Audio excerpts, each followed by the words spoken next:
Hey guys, do you wonder that you can post pictures on Pinterest for free? It's very simple.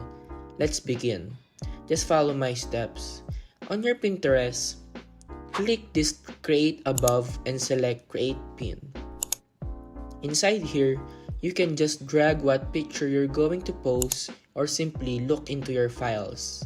Let's try to post picture for example. It can post your picture also in HD, so don't worry. Once you're done, you can add title and description or describe your picture.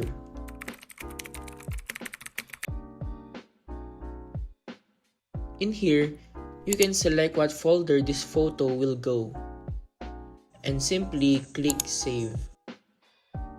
Now to check, go to your Pinterest profile and select the folder.